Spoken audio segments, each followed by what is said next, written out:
31वें श्लोक में राजा ऋषि से कहते हैं कि ये बड़ा ही आश्चर्य है कि यथा गजो नाति समक्ष रूपे तस्मिन् अपाक्रामति संशय स्यात् पदानि दृष्ट्वा तु भवेत् प्रतीति तथा विधो में मनसो विकार, कि यथा समक्ष रूपे गजः न इति, कि जैसे सामने वर्तमान रूप वाले हाथी के होने पर यह हाथी नहीं है ऐसा विश्वास होता है। तस्मिन् अपक्रामति संशय न स्यात्, किंतु उसके चले जाने पर संदेह होता है कि संभवतः वह हाथी ही था। और पदानि दृष्ट्वा तु प्रति, और पुनः उसके बाद चिन्हों को देखकर ये विश्वास किया जाए कि भवेत यथा विधः में मनसा विकार, कि निश्चित रूप से हाथी ही था, ठीक उसी प्रकार का मेरे मन का विकार था। अर्थात राजा दुष्यंत अपनी मन स्थिति का वर्णन करते हुए कहता है कि जिस समय शकुंतला मेरे समक्ष उपस्थित हुई तब मुझे यह संदेह हुआ कि यह मेरी विवाहिता पत्नी है अथवा नहीं, तथा इसी संशयात्मक ज्ञान के कारण मैंने उसका तिरस्कार कर दिया था। परंतु जब अंगूठी को देखा तो मुझे फिर उसकी याद आ गई तथा यह विश्वास भी हुआ कि निश्चय ही वह मेरी पत्नी थी।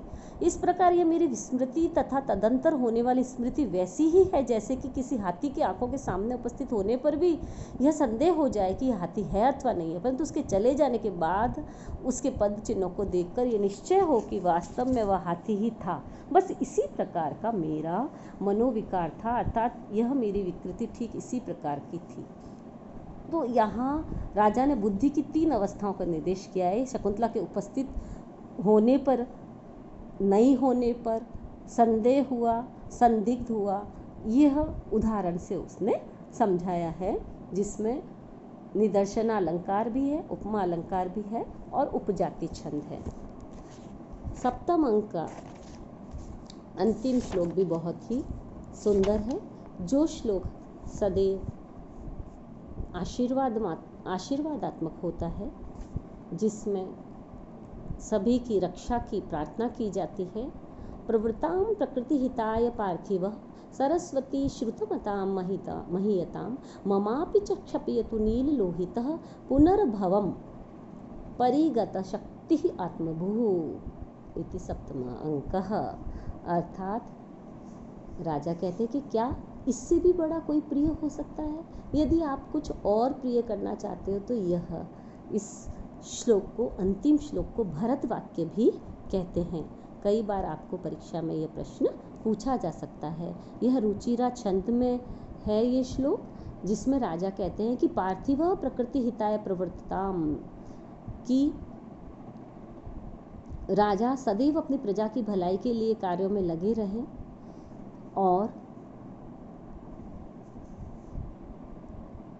श्रुत महताम सरस्वती महीयताम, तथा ज्ञान वरिष्ठ विद्वान लोगों की वाणी अर्थात कवियों की कृति गौरव मंडित हो।